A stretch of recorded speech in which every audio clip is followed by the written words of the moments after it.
Hace algunos años llegó un respetado predicador a la Argentina. Yo vivía allá, no solía viajar este hombre ni salir de su país. Hablo de David Wilkerson. Pero aquella vez, en una rara excepción, decidió ir a ver a los líderes de mi país. El cupo era muy limitado, fue una mañana en un lugar llamado Costa Salguero. Era un grupo de quizás no más de 100, entre los que yo tenía la providencia y el privilegio de estar asistiendo. Y recuerdo que aquella mañana saludó el caballero al liderazgo y fue directo al hueso del asunto y dijo: no quiero perder mi tiempo ni se los haré perder a ustedes. Así que le diré lo que Dios me mandó a decir, lo que Dios me dijo que les dijera. El gran problema de la mayoría de sus iglesias, añadió, es que han orado en lugar de obedecer. Y es por eso que vuestras oraciones ya no funcionan. Fue fuerte, ¿no? Especialmente para aquellos que siempre bregamos y sostenemos que la oración es muy importante, y no lo dudo, de hecho. Finalmente dijo una cosa que jamás olvidaré y que de hecho lo convertí en un axioma, en un tótem, en un proverbio personal para el resto de mi vida. Él dijo: la oración solo es eficaz cuando dejamos de usarla como un sustituto para la obediencia. Lo diré otra vez. Él dijo: la oración solo es eficaz cuando dejamos de usarla como un sustituto, como un reemplazo a la obediencia. Y aquel querido, respetado predicador no estaba alejado de la verdad. Si habláramos menos, si hiciéramos más, yo creo que causaríamos el mismo impacto que la iglesia de los apóstoles del libro de los Hechos causaba.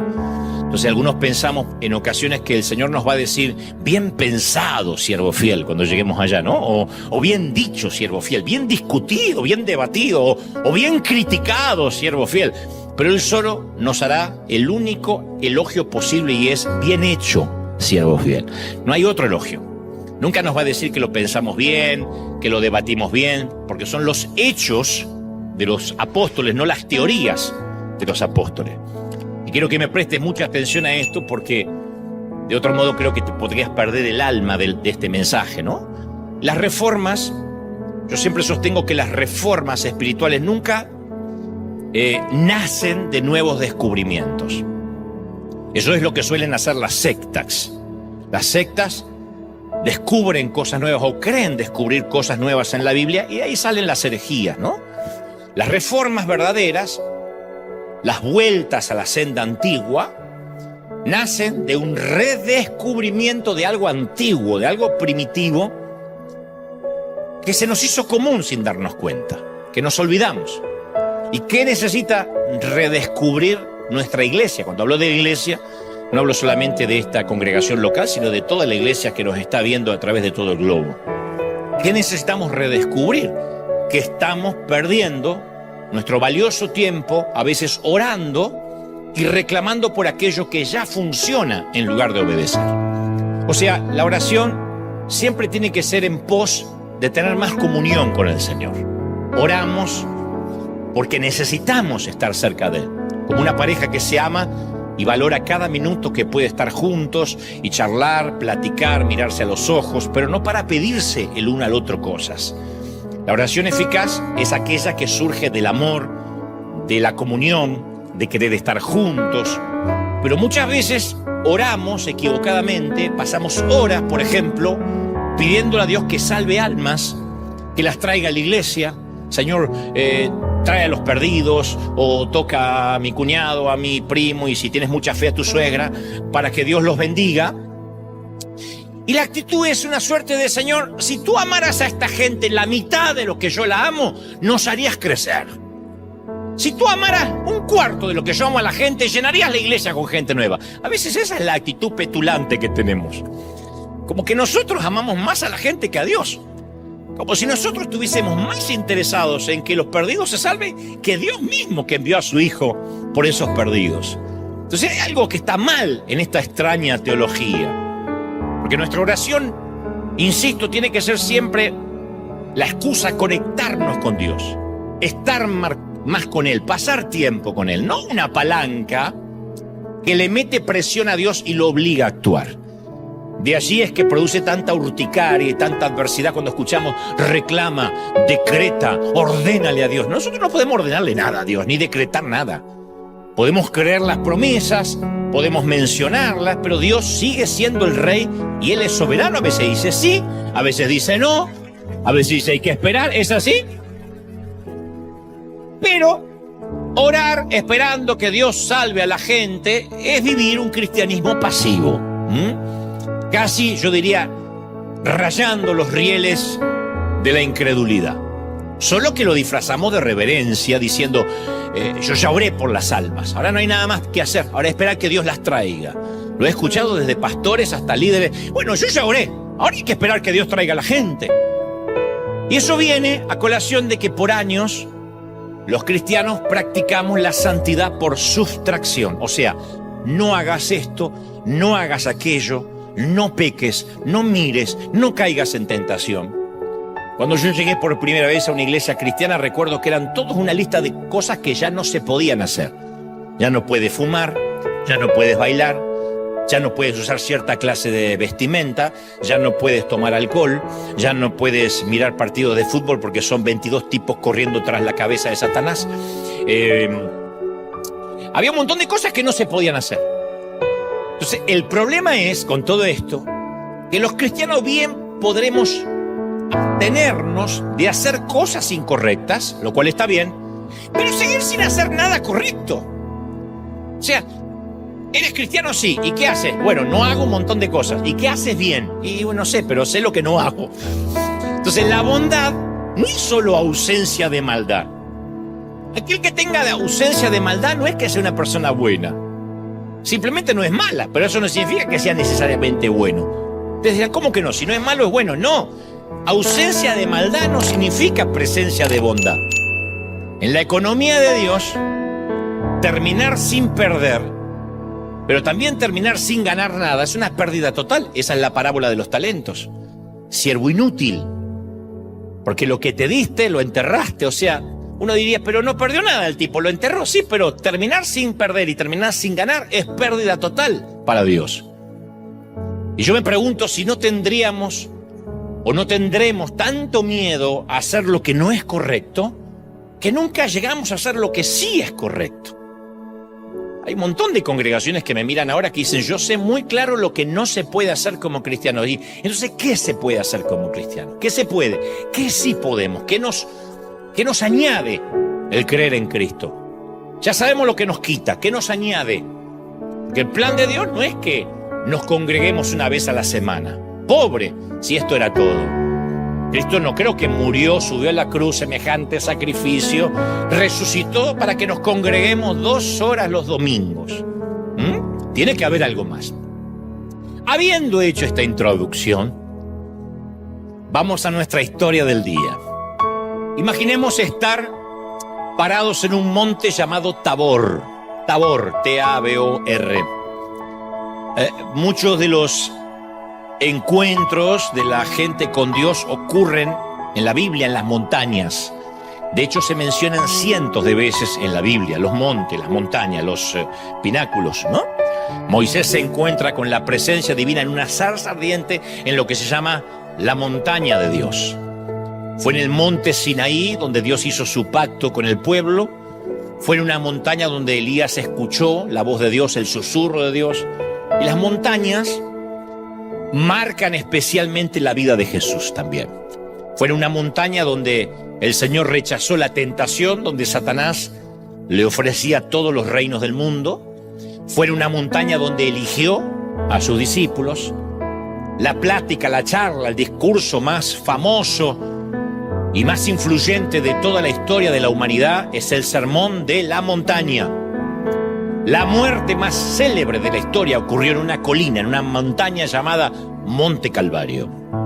Entonces la misión de hacer discípulos fue entregada a sus discípulos en la montaña, dice la Biblia, que Jesús les había indicado. O sea, la cima de la montaña es el punto donde el cielo y la tierra están lo más cerca posible. No hay manera de que el hombre físicamente esté más cerca del cielo que en una montaña, ¿no? En la montaña es el sitio donde vemos la tierra que nos rodea desde una nueva perspectiva. como nos pasa cuando empezamos a elevarnos en el avión y vemos la ciudad chiquita, incluyendo sus problemas, los obstáculos que generalmente son enormes, se ven mucho más pequeños de lo que pensábamos desde una montaña. Desde un monte podemos ver partes del mundo que no veíamos, eso siempre ocurre. Mira, no sabía que eso se veía así. Como que en una montaña recibimos el don de la visión de águila, de poder ver lejos, y fundamentalmente notamos lo que no podíamos ver desde el valle. Cuando uno está en lo llano, en lo plano, hay cosas que no puede ver. Cuando uno se eleva, ve en perspectiva y todo parece más pequeño. Y Mateo 17 relata una experiencia trascendente y sobrenatural, acaso la más sobrenatural que jamás se vivió en una montaña. Dice literalmente que 6 días después, Jesús toma consigo a Pedro, a Jacobo, a Juan, 3 de esos muchachos, el hermano de Jacobo, y lo lleva, Juan, hermano de Jacobo, y lo lleva aparte a una montaña alta. Y allí Jesús se transfiguró en presencia de ellos, una metamorfosis. Su rostro resplandeció como el sol, su ropa se volvió blanca como la luz, eso en la montaña. Y en esto se le aparecen 2 personajes de reparto, Moisés y Elías, conversando con Jesús. ¿Cómo sabían los discípulos que eran Moisés y Elías? No sé, quizás así como nosotros reconoceríamos a 2 próceres, no sé, salvando las distancias, Simón Bolívar y San Martín o Washington, diríamos, sí, yo sé que era él, porque alguien lo pintó, porque alguien lo dibujó, o simplemente porque lo sintieron en el corazón. La razón probable es que allí aparecieron, ellos estaban extasiados mirando a Jesús, Moisés y Elías, en una transfiguración. Mateo dice que eso ocurrió 6 días después, y es que en la Biblia, 6 es casi siempre la cantidad de días necesarios para una experiencia trascendente. La creación sucedió en 6 días y en el 7º Dios invita a las personas a la experiencia del sábado, del descanso. Durante 6 días la gloria de Dios cubrió el monte Sinaí en una nube. En el 7º día Dios llama a Moisés para que entre en esa nube. Como que siempre hay 6 días de preparación para que en el 7º ocurra algo. Aquí han pasado 6 días desde que Pedro confesó en Cesarea de Filipo que Jesús era el Cristo, el Hijo del Dios viviente. ¿Quién dice la gente que soy? Y Pedro lo confiesa. 6 días después, la llamada a la cima de la montaña llega en el momento adecuado. Siempre que Dios nos llama a elevarnos a un nuevo nivel, nunca va a ser en nuestro tiempo, en nuestro uso horario, siempre son en los tiempos de Dios. Y Jesús invita a Pedro, a Santiago y a Juan a una reunión íntima. La intimidad es una experiencia compartida, eso es intimidad. Es por eso que invitar a alguien a ver una película, a mirar un partido, a tomar una taza de café o incluso a pasear es un momento muy vulnerable, porque cuando invitamos a alguien a compartir una experiencia, lo invitamos a dar un pequeño paso de intimidad. Te invito a tomar un café. Significa que vamos a vernos a los ojos, a platicar, aunque sea de negocios. Al invitar a Pedro, Santiago y Juan a la montaña, Jesús los estaba llevando a la intimidad. Lucas le agrega un dato extra a la historia, dice que los muchachos subieron a la montaña, pero para variar se durmieron. Se ve que tenían algo de sangre hispana o eran los que venían en el primer servicio a River. Se durmieron. Lucas 9:32 describe Pedro. Esto no lo dicen los demás evangelistas, lo dice Lucas. Pedro y sus compañeros estaban rendidos de sueño. Se ve que simplemente por subir, el hecho de subir a la montaña, rendidos de sueño, pero se despabilaron y vieron su gloria. De pronto abrieron los ojos y vieron la gloria de Dios. Vieron la gloria de Dios en Cristo. Ahora bien, la gran bendición en el Antiguo Testamento era esta. La gran bendición que un papá le daba a su hijo, un abuelo le daba a sus nietos, es la de Números 6:25, que es: el Señor haga resplandecer su rostro sobre ti. Yo suelo usar mucho también esa bendición, la digo, que el Señor haga resplandecer su rostro sobre tu vida. Y ahora Pedro, Santiago y Juan estaban mirando a Jesús y él estaba transfigurado, Jesús. Insisto, su rostro resplandeció como el sol y su ropa se volvió blanca como la luz. Yo siempre intenté imaginar ese cuadro. De hecho, Hollywood no le ha hecho mucha justicia a este episodio. Lo ponen muy como un marciano, como que de repente hay una música etérea y hace... Y más parece una aparición fantasmagórica que lo que describen los evangelistas. La promesa del Apocalipsis es que los santos llevaremos ropas blancas, lo que significa una belleza diáfana, pura. Y así es como lo ven a Jesús, con ropas blancas, resplandecientes. Y dice, estaba radiante. Hay una versión que dice, estaba radiante. Viste que cuando las personas describen a una novia el día de su boda, ¿cuál es el adjetivo más común? Aparte de, ¿quién la peinó así? ¿Cuál es el objetivo más común? Se la ve radiante, ¿no? Se la vio, estaba radiante. Adjetivo para describir al novio, porque a nadie le importa y por lo general llega a la boda ojeroso, sin dormir, estresado, pensando en todo lo que tiene que pagar, ¿no? Pero la novia siempre se dice, se la ve radiante. Cuando Moisés bajó del monte Sinaí, Éxodo 34, 29, dice, no sabía que por haberle hablado el Señor, de su rostro salía un haz de luz. Y añade, y al ver a Aarón, su hermano, y todos los israelitas, el rostro resplandeciente de Moisés, tuvieron miedo de acercársele. Fíjate lo que hace la presencia de Dios. Que la gente ve nuestro rostro y es como que tiene cierto temor simplemente de estar con el Señor. Cambia nuestra mirada, cambia nuestras facciones. No sé si eso tiene que ver con que el cuerpo de alguna manera lo somatiza, pero yo creo que hasta se abren nuestros poros. Hay una juventud que sale de lo profundo y decimos, hay algo en esa mujer, hay algo en ese hombre, estuvo con el Señor. Uno puede orar a los gritos, hablar en lengua, si eres carismático, pentecostal, pero nada de eso va a demostrar si estuviste con Dios. Cuando uno está con Dios, el rostro cambia. Y cuando digo de estar con Dios no significa encerrarse un mes, ¿eh? Cuando uno realmente ora de corazón. Hay algo que se imanta. Eso pasó con Moisés. El salmista dijo en el Salmo 34:5, radiantes están los que a él acuden. Jamás su rostro se cubre de vergüenza. Ahí está, una cosa que Dios quita es la vergüenza y nos deja radiante cuando estemos con Él. Moisés vio la gloria de Dios, la reflejó de la manera que la luna refleja la luz del sol. Obviamente no voy a insultar vuestra inteligencia, porque todo el mundo sabe aquí que la luna no tiene luz propia, ¿no? Que es el reflejo del sol. Si hay alguien que se acaba de enterar, bueno, bienvenido, enhorabuena. Pero la luna refleja el sol. No tiene luz propia. Eso es lo que pasaba con Moisés. O con cualquiera que tuvo un encuentro cercano del tipo sobrenatural con Jesús. El rostro le empieza a brillar. Pero este no era el caso de Jesús en el monte de la transfiguración. Jesús no estaba reflejando. Él era la fuente. Él estaba irradiando. Por eso dice como el sol, no dice como la luna. No es que estaba reflejando el brillo de Dios su Padre, sino que Él, de pronto, desde dentro muestra su deidad divina por primera vez. El Jesús hombre, el Jesús niño, el Jesús carpintero, muestra que era Dios hecho hombre. Hollywood y la religión organizada nos vendieron la imagen de un Jesús agringado, siempre. Cuando yo digo, piensa en Jesús, uno se imagina que va a ser ese Jesús anglo que hemos visto en las películas. Pelo largo y castaño claro. De hecho, gente que tiene visiones, así es como lo ve. Dice, no, tenía el pelo castaño, era casi rubio, barba perfectamente recortada, parecía Gastón. Dentadura impecable, una dentadura.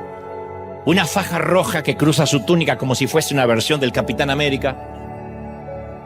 Pero los escritores del Nuevo Testamento nunca describieron cómo lucía físicamente Jesús. Como que no importaba demasiado. No hay una sola descripción de cómo pudo haber sido Jesús. De hecho, Isaías 53:2, muchos años antes profetizó, dijo, no había en él belleza alguna, su aspecto no era atractivo y nada en su apariencia lo hacía deseable.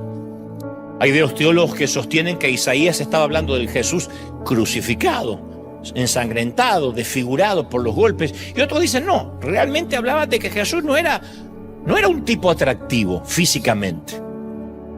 Y es probable que en un mundo que adora la belleza, más que a Dios y que tiene un exacerbado culto a la estética, donde importa tanto si somos delgados, si somos gorditos, si somos rubios, si somos morenos, Jesús supiera que él no era atractivo, que había que ver más allá de lo exterior. Pero ahora está irradiando una luz sobrenatural. Tampoco hablan de su físico, no dicen, y se transformó en rubio, y sus ojos se pusieron azules. No está hablando de eso. Ahora se transforma y muestra que él es Dios, a través de su ropa, a través de su rostro. Y ahí aparece el inefable Pedro. Peter, papá hispano. Dicen algunos teólogos que están por confirmar que el papá era mexicano y la mamá salvadoreña con ascendencia argentina. Pedro acaba de despertar. Recordemos que Lucas dice que se adormecieron los muchachos, ¿no? Y cuando se despiertan ven la imagen. Y Pedro abre la boca. La última vez que Mateo registra a Pedro hablando es cuando le dice a Jesús que no hable acerca de la cruz. El Señor dice, tengo que morir, tengo que ir a la cruz. Y Pedro dice, te reprendo, no hables de la cruz, tú no vas a morir. Y Jesús le respondió, aléjate de mí, Satanás. Quieres hacerme tropezar. No piensas en las cosas de Dios, sino en las cosas de los hombres. O sea, literalmente, por más que lo endulcemos, Satanás estaba utilizando la lengua de Pedro. Así que puedo imaginarme que durante 6 días Pedro ha estado trabajando seriamente en su boca. Durante 6 días Pedro se ha estado diciendo a sí mismo, tengo que tener más cuidado antes de abrir la jeta, tengo que tener más cuidado antes de abrir la jeta, tengo que tener... Pero los que tenemos jeta suelta. Así que cuando Pedro se despierta, nadie habla, Pedro sí. Pedro habla y vuelve a anotarse un gol de chilena. Le dice a Jesús, Señor, qué bueno que nos quedemos a vivir aquí, quedémonos aquí. Y después agrega, si quieres, levantaré. No dice levantaremos. Quirúrgicamente usa el singular, como diciendo, se me ocurrió a mí. Se me ocurrió a mí. Levantaré 3 altares, 3 albergues, 3 enramadas, 3 tiendas. Una para ti, una para Moisés y otra para Elías. Ya está resuelto el tema de vivienda para ustedes, chicos. Vamos a levantar 3 tiendas, Moisés, Elías y Jesús. Marcos, tratando de ser condescendiente, cuando relata este incidente de la bocaza de Pedro, agrega, el pobre Pedro no sabía qué decir, porque estaban muy asustados. Marcos 9:6 dice eso, dice, no sabía qué decir, porque estaban muy asustados, que trata de excusarlo a Pedro, diciendo, yo sé que cuando lean esto en la Biblia lo van a querer matar, pero entiendan, estaba asustado el tipo, estaba en estado de shock. En primera instancia, Pedro confunde la identidad única de Jesús y lo pone a la par de Moisés y Elías, como que los 3 son lo mismo. Como que es una tríada, como que son 3 delanteros de un equipo de fútbol. Me imagino a Moisés y a Elías preguntándole a Jesús, ¿realmente después de 400 años y todo un planeta de personas, este tipo es lo mejor que pudiste encontrar? Pero el propio Dios, muy paciente, el propio Dios, no Jesús que está ahí transfigurándose, el propio Dios, muy paciente con Pedro, no lo dejó terminar de hablar, para que no siga metiendo la pata. Literalmente, no estoy exagerando, Mateo 17:5 dice, mientras que Pedro aún estaba hablando, porque estoy seguro que habría querido hablar más. ¿Viste cuando uno mete la pata y la quiere arreglar? Y ya no tiene vuelta atrás, ahí hay que decir perdón. Te encuentras con una señora excedida de peso, le dijiste, ¿estás embarazada? No, es grasa. Perdón. No, es que a veces la grasa puede ser un bebé. No. Perdón. Hay que decir perdón y irte con dignidad. Pero acá Pedro parece que está hablando porque dice, y mientras que Pedro seguía hablando, Dios lo interrumpe. Apareció una nube luminosa que los envolvió, del cual salió una voz que dijo, este es mi hijo amado. Estoy complacido con él. Escuchadle. O escúchenlo. Entonces, el error de Pedro no fue a priori solamente igualar a Jesús con Moisés y Elías. Vamos a suponer que nosotros tenemos una visión similar y se nos aparece Jesús escoltado por Luis Palau y Billy Graham. Ambos están en la presencia del Señor. Y aparece ahí Luis Palau y Billy Graham. Capaz que de la emoción y de los nervios sacamos el celular y nos queremos hacer una selfie con los tres. Luis, Billy, ¿Jesús? ¿Seríamos capaces? Entonces no lo juzguemos. El error de fondo de Pedro no fue ese, sino el querer quedarse ahí. Fue lo primero que dijo: quedémonos acá, no bajemos más. Porque como a la mayoría de nosotros se nos hace fácil adorar una experiencia espiritual más que al Dios que produjo esa experiencia espiritual. Por eso las iglesias, las congregaciones, los congresos que prometen milagros, chiripiorca, temblores, caídas, se llenan. Porque amamos las experiencias sobrenaturales. El famoso ¿qué sentiste? ¿Sentiste algo? Pero siempre el propósito de la experiencia de la montaña está precisamente en las palabras del Padre. Este es mi Hijo amado, escúchenlo, obedézcanle. Palabras simples, lo que Dios está buscando no es que nos mudemos permanentemente a la experiencia de la montaña. Si no, tendríamos servicios 24 horas o los 7 días de la semana. Tengamos experiencias y experiencias y experiencias. El propósito de Dios no es que tengamos una visión continua de la transfiguración. La respuesta concreta es la obediencia. Escúchenlo. Para eso era la transfiguración.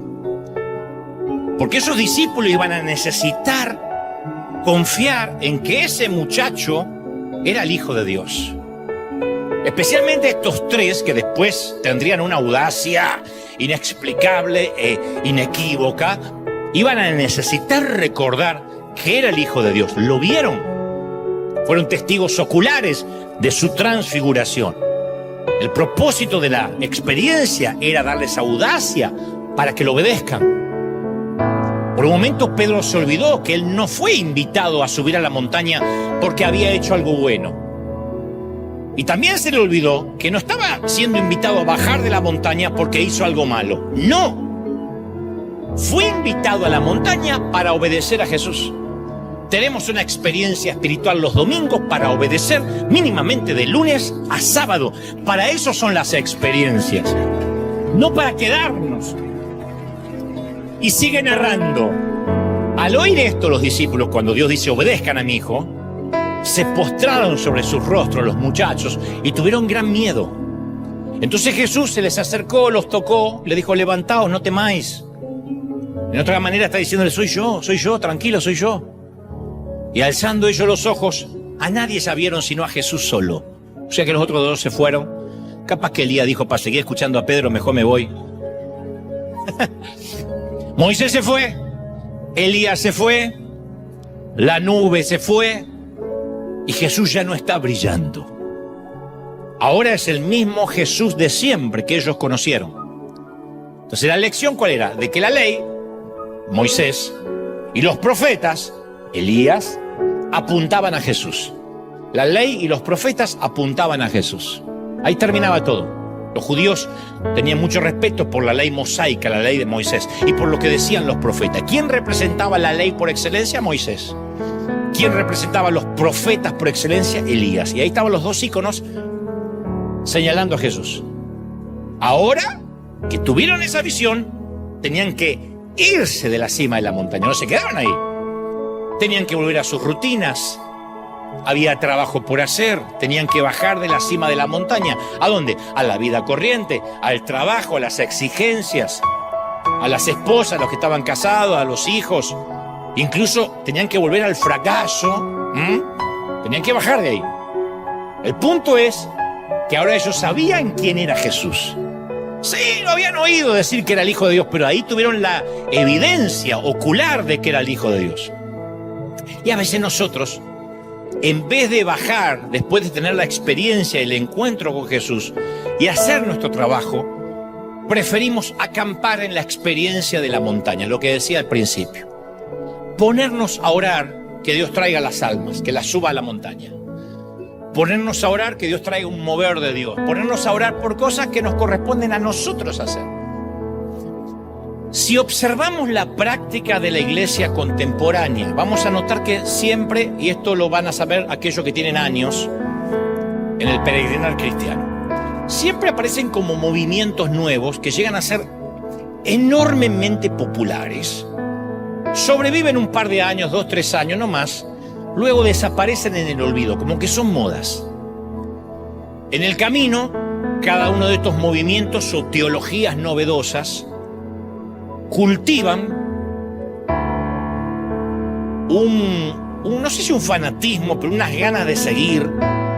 Ponen en nosotros un deseo de, tenemos que saber, es el último grito de la moda. Nos cautivan y enlistan gran cantidad de cristianos, incluyendo el tiempo, las energías, las finanzas. E insisto, los que llevamos años en esto, hemos atravesado esos diferentes movimientos, especialmente carismáticos.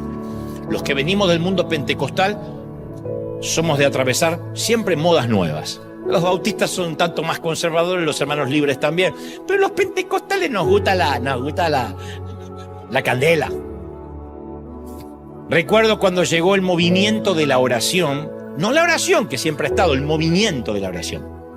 Allá por los 80, los que tengan mucha memoria, si algunos ya tenía a Cristo, pero el movimiento de la oración nos aseguraban que el secreto para un dramático avivamiento mundial era orar durante 24 horas sin parar, porque eso había hecho crecer la iglesia en Corea.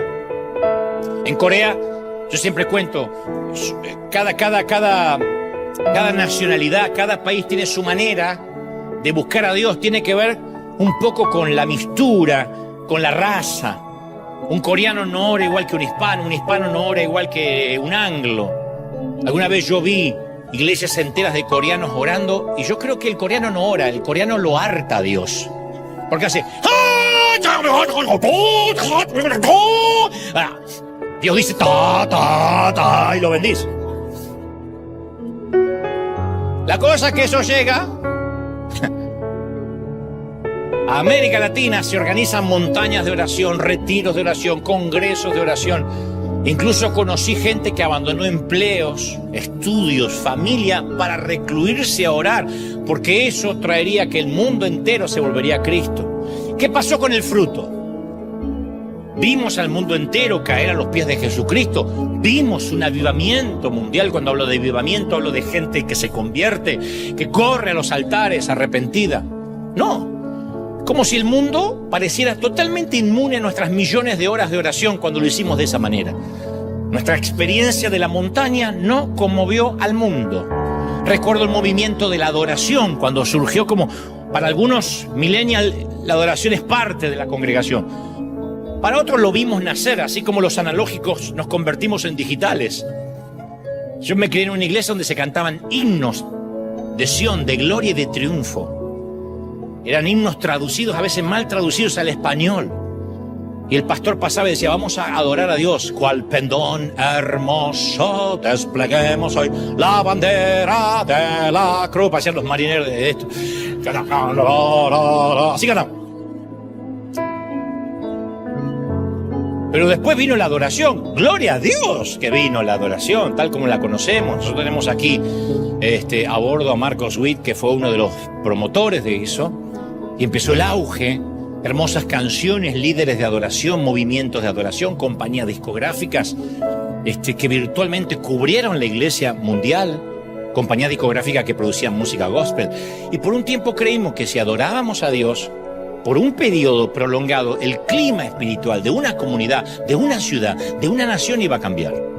Si tan solo nos sumergíamos en la adoración espontánea y profética, la gloria aparecería y todos nos volveríamos parecidos a Jesús. Y fueron invertidos millones de dólares o de euros en la producción de discos de adoración y de congresos y de conciertos. ¿Cuál fue el resultado? Yo no hablo de que esto esté mal, por favor. Me encanta adorar, aquí me ven siempre, adorando. Nunca estoy oculto hasta que me toque predicar. Yo amo adorar. No es intrínsecamente malo en sí mismo, la adoración es vital. Hablo de resultados en cuanto a almas. Las naciones entraron en un estado de éxtasis de adoración y marcharon hacia la iglesia hipnotizados para ser salvos. No, El clima espiritual sobre las grandes ciudades ha sido cambiado por el poder de nuestra música. Hemos derrotado principados y poderes gubernamentales de las tinieblas. No. Si bien es esencial que el cuerpo de Cristo aprendamos a adorar, el mundo es inmune a nuestra adoración. Nuestra experiencia en la montaña, otra vez, no conmovió al mundo. Los quisimos hacer subir a nuestra montaña. Y hemos dicho a un inconverso, ven a nuestro servicio de adoración, a nuestra noche de worship. Y a lo mejor dice, qué buena música, sí me conmovió, pero no lo transformó. Atravesamos el movimiento profético, el apostólico. Si sanamos nuestra tierra, si podemos arrepentirnos de las injusticias hechas en nuestros países por los aborígenes, si clavamos estacas proféticas en ciertos puntos de la ciudad, el poder de Dios vendrá. Yo viví también eso. Hemos asistido a todos los congresos proféticos, los que pudimos. Nos subimos a un avión para asistir a uno más lejano, con oradores de mayor calibre. ¿Qué produjo? ¿Qué produjo todo eso? Los perdidos vinieron corriendo a la iglesia porque clavamos 4 estacas. ¿Se arrepintieron los políticos de las naciones o se volvieron más corruptos? Los políticos fueron más justos porque clavamos 4 estacas proféticas en cada punta de la casa de gobierno. Se han clavado estacas proféticas alrededor de la Casa Blanca, de la Casa Rosada de Buenos Aires. No, el mundo parece inmune a nuestros actos proféticos y apostólicos. Nuestra experiencia de la montaña no conmovió al mundo otra vez. Entonces, para una persona no convertida es irrelevante que decretemos, que declaremos, que pregonemos, que digamos que hay una palabra gravitando, paz para nuestra ciudad. Y hay más movimientos, están los 40 días con propósito, la oración de Jabes, la guerra espiritual, la restauración de Israel, la iglesia celular, cuando todo tenía que ser una célula.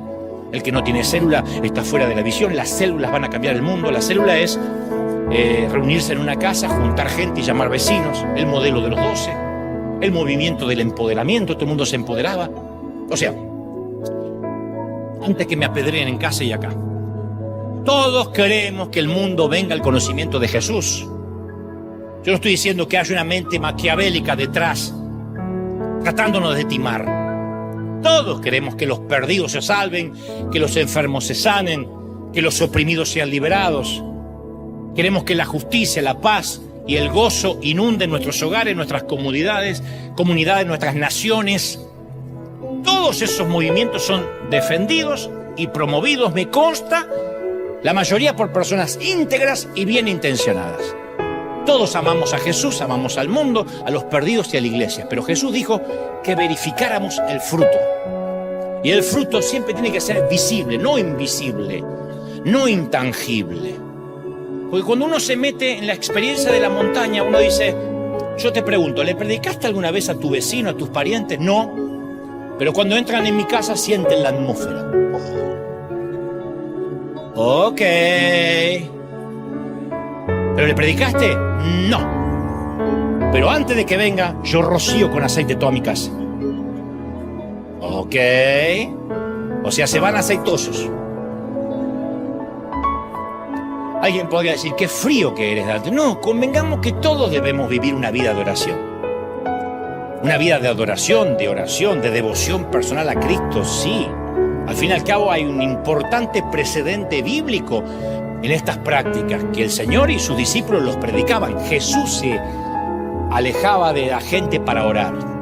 Orar sin cesar. Yo no estoy diciendo que no. Pero no olvidemos que una herejía no es solamente lo que está fuera de la Biblia, sino una herejía es cuando predicamos una parte de la verdad, ignorando el resto. Pablo dijo, me es necesario predicar todo el consejo de Dios, no una parte. Porque si yo te muestro una parte de la verdad, te estoy ocultando capaz que las letras chicas. ¿Cuál es la herejía? Ven a Jesús y se te acabarán los problemas. Eso es una herejía. Ahora, ¿se suelen acabar los problemas con Jesús? Sí, pero también hay problemas más grandes.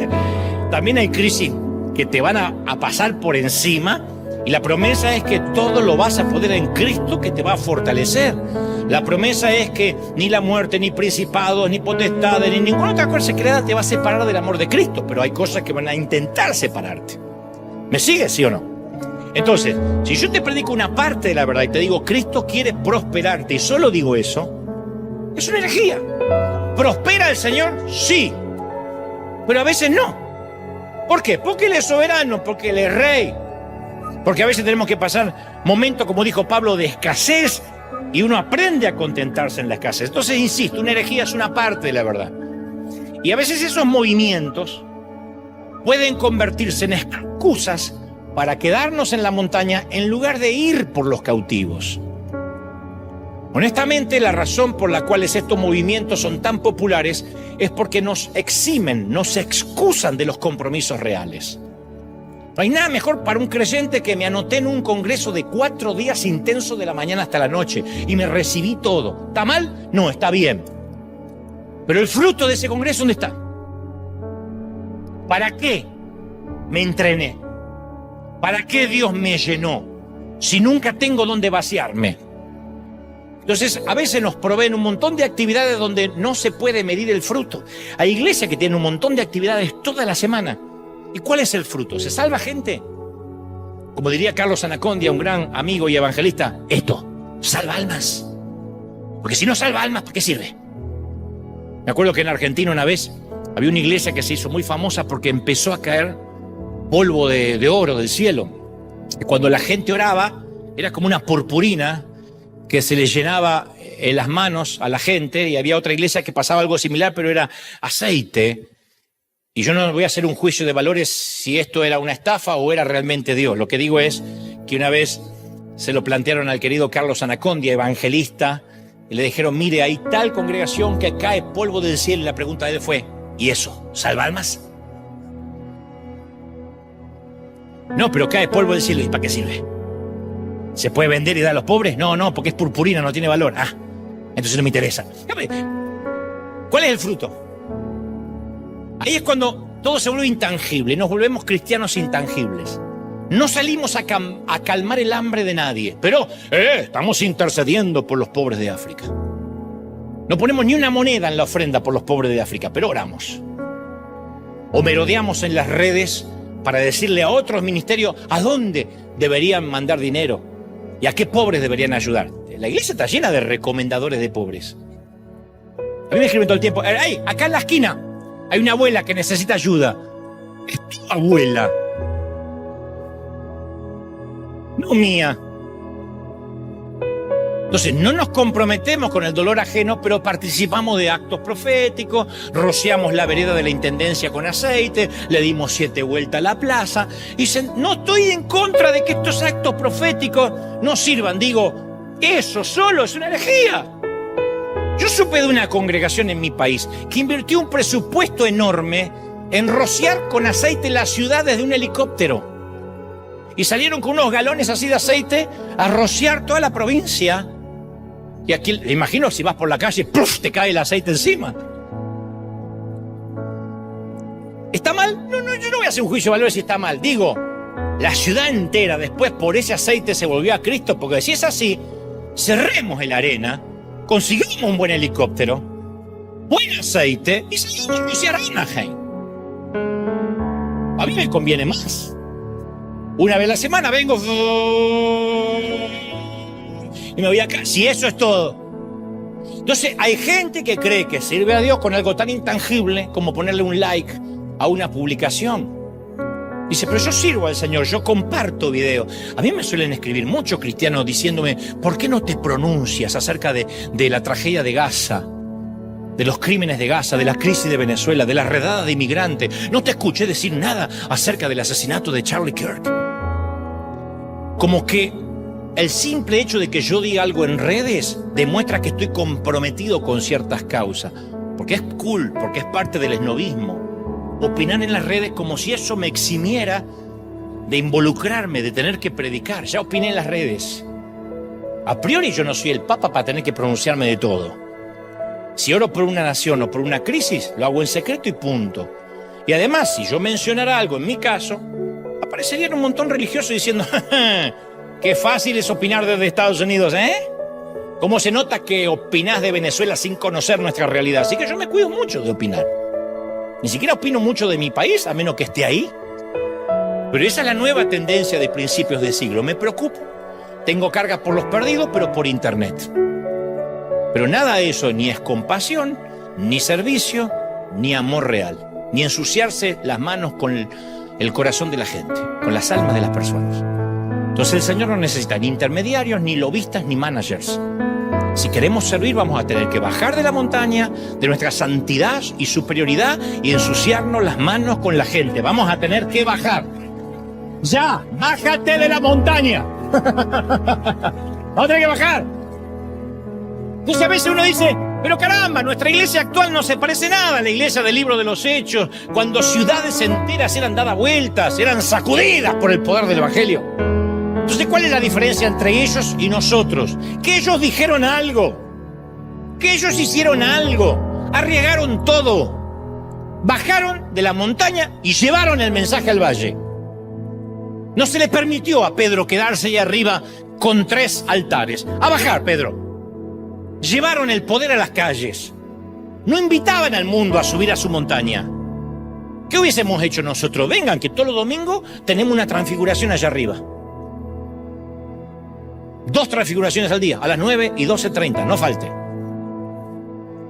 Hubiésemos hecho un altar en la montaña. No, se me dijo, esto a partir de ahora va a ser una montaña más. Lo que Dios quería demostrarles es que estaba con ellos y las ciudades caían ante el Evangelio. El Señor no les dijo, hagan algunos actos proféticos, repliquen lo que vieron acá en la montaña. No les dijo, pidan perdón por lo que hicieron los abuelos antepasados. Mucho menos dijo, organicen varios congresos de transfiguración al año. Les dijo, prediquen el Evangelio, lo que yo hice, lo que Jesús hizo. Involúcrense con la gente, con la mujer adúltera, con la mujer junto al pozo, hablen con los samaritanos, crucen al otro lado. Dijo que sanaran a los enfermos, que echen fuera demonios, que resuciten muertos.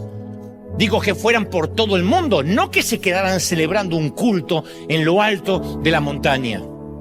Porque es simple, el mundo necesita a Jesús y nosotros lo tenemos encima de una montaña. Los católicos suelen tenerlo graficado en un crucifijo, nosotros lo tenemos en una montaña de experiencia. Venga a sentir el poder de Dios. No podíamos estar de pie, se sentía desde afuera. Es impresionante lo que sentimos. Hay una vieja canción española que decía, baja Dios de las nubes y llévalo a la fábrica donde tú trabajas. Quita a Dios del madero y grábalo dentro de tu corazón. Saca a Dios de los templos en donde lo encerraron hace tantos años. Déjalo libre en las plazas y también en el mercado y el pueblo, porque Dios no es un Dios muerto. Y si pensáis que Él está muerto, equivocado, equivocado, equivocados estáis. Marcos Witt, para vos. En tu cara, Marcos. Entonces, la directiva es clara. Mateo 17 dice, y cuando vayáis, predicad diciendo, el reino de los cielos se ha acercado. No dijo, les traemos la dirección del reino de los cielos. 201 East Broadway. Dijo, el reino de los cielos se acercó. Sanad enfermos, resucitar muertos, limpiar leprosos, expulsar demonios. De gracia recibiste, da de gracia. Entonces diré esto otra vez. Le concedemos gran importancia, de hecho, a la lectura de la palabra. Y esto en realidad es muy importante, porque la palabra de Dios es nuestra brújula. Pero siempre tengo crisis cuando digo esto porque lo sacan de contexto. Si la bibliolatría es más importante que quien la inspiró, estamos en problemas. Porque la Biblia por sí misma no salva a nadie. La Biblia no subió a la cruz. La Biblia no murió por nadie. Es Cristo quien salva. Y la Biblia habla de Cristo, señala a Cristo. Moisés, Elías señalan a Cristo. ¿Me siguen? Y tenemos que recordar que la iglesia antigua no tenía lo que nosotros hoy llamamos el Nuevo Testamento. Hasta años más tarde. Los primeros cristianos ni siquiera tenían las escrituras del Antiguo Testamento, porque eran rollos costosos que estaban bajo llave en las sinagogas. Las únicas escrituras que tenían habían sido transmitidas de manera verbal por los abuelos, a los hijos y a los nietos. Entonces, al fin de cuentas, ¿qué tenían? Caminaban con Dios. Tenían una comunión con Dios a un grado tal, a una intimidad tal, que les era innecesario, de hecho, acudir a las empolvadas cartas escritas muchos años atrás. Tenían las recientes notas de amor escritas en sus corazones. Entonces, cuando el fuego del Pentecostés se derramó, no cayó sobre el edificio una vez a la semana, se desparramó en la gente. No promovieron el santuario del avivamiento, sino que salieron a predicar, llenos de ese fuego en sus corazones. Salieron. Empezó la persecución y salieron a los 4 puntos de las 4 esquinas del mundo antiguo. Entonces, cuando creemos que Dios unge un edificio, volvemos a meternos sin querer en un sistema religioso como en el antiguo pacto. Yo me crié en una congregación donde se le faltaba mucho el respeto en tonos burlón, a los católicos. Entonces siempre decía el pastor esos que dicen, decía, qué aburrido. Nosotros hemos hecho lo mismo los protestantes durante años. Sienta la presencia de Dios, reciba ahora, repita conmigo, dile que está a su lado, cáigase, tiemble, y si no, tiemble en fe, pero tiemble. Y el mandamiento nunca fue ese, el mandamiento fue ir por todo el mundo. Ahora, ¿qué decimos nosotros? No, es mejor que lo invitemos a subir a nuestra montaña los domingos a la mañana, traiga un invitado. Y está bien, porque se corre el boca a boca y la gente viene, pero eso no va a cambiar el mundo. Nunca dijo la palabra cuán hermosas son las lenguas de los que predican el evangelio. Dice cuán hermosos son los pies de los que llevan las buenas nuevas de salvación. Entonces se trata de un asunto de ir, de salir, de bajar de la montaña. Nunca dijo vayan por todo el mundo, edifiquen templos, funden anexos, pongan iglesias satélites, hijas, organicen juntas eclesiásticas. Por esa razón, nosotros erróneamente, yo cometo mucho el error de decir vamos a la iglesia. No, la iglesia somos nosotros, esto es un edificio, esto es una arena. Nunca comprendemos que nosotros somos la iglesia actual. Por eso insistimos, vengan a la iglesia. No, nunca podemos venir a la iglesia porque nosotros somos la iglesia. Nosotros reemplazamos los edificios. Pero a veces seguimos pensando que nuestra vida espiritual pasa por las reuniones a las cuales asistimos. Y todo lo que pasa dentro de la iglesia le llamamos vida de iglesia. No, eso se llama vida de montaña. Vida de montaña. Si hay gente acá que me dice, nosotros tenemos reuniones de jóvenes, reunión de damas, reunión de varones, bueno, eso es vida de montaña, está lindo. Pero en un momento van a tener que bajar, mijo. Porque nosotros no es que venimos aquí a encontrar al Señor, traemos al Señor con nosotros, si no, no estaría aquí. Vive dentro nuestro, lo traemos nosotros, ¿sí o no? Es una sinergia. Dios, lo diré otra vez, no mora en edificios, mora en gente.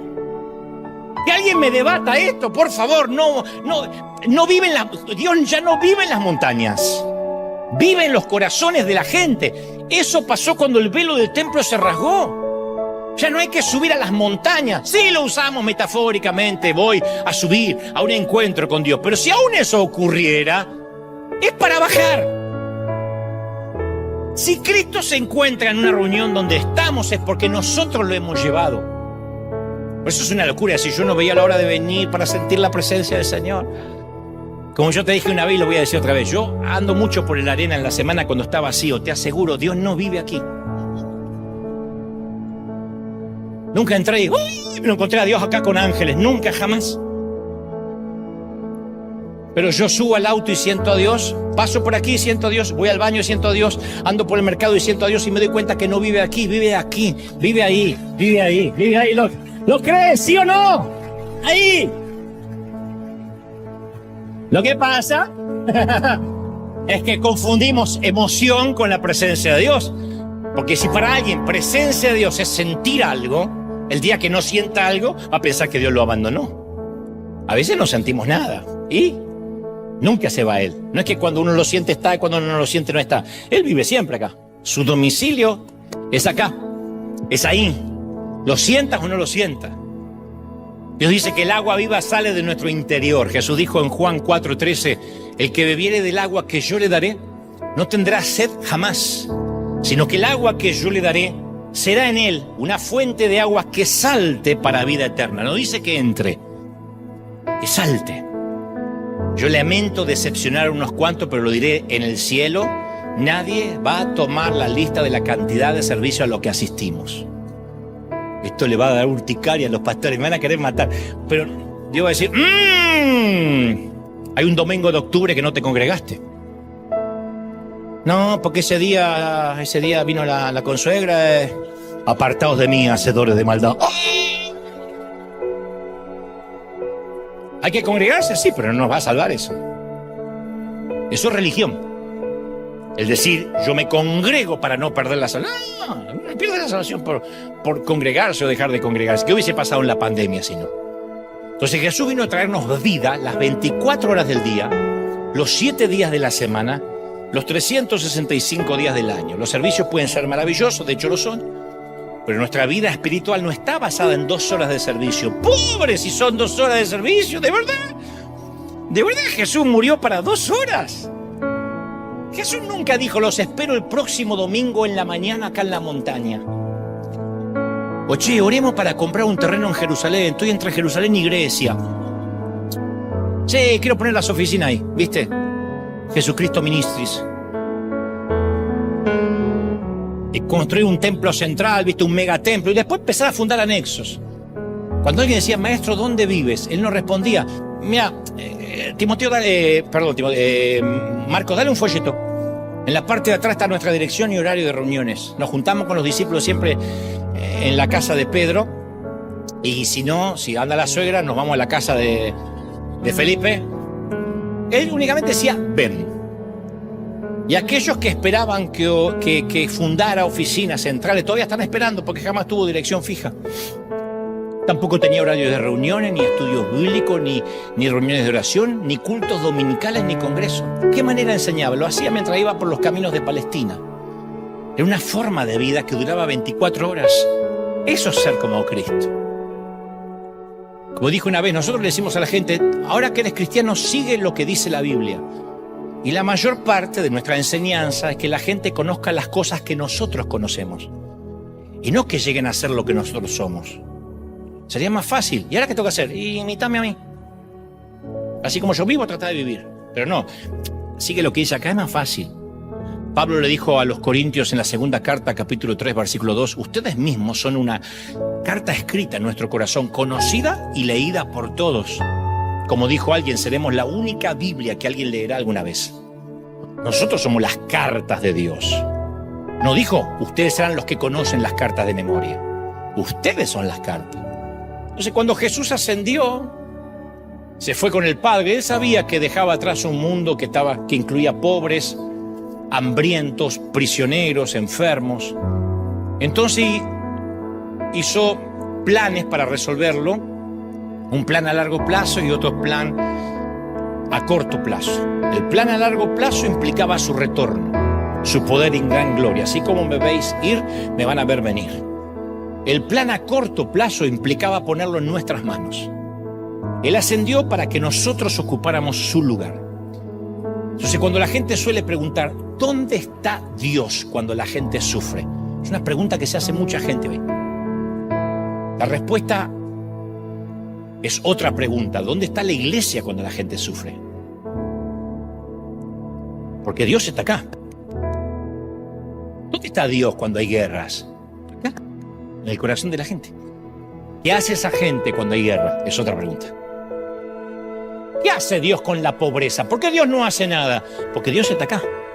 ¿Qué hacemos nosotros contra la pobreza? Entonces, cuando Jesús se fue, dejó la llave del reino en nuestras torpes manos. ¿Y nosotros qué hacemos? Como nunca sentimos que damos la talla, vivimos queriendo subir a la montaña. Y otra subidita de montaña. Y dice, empezá a predicar, cabezón.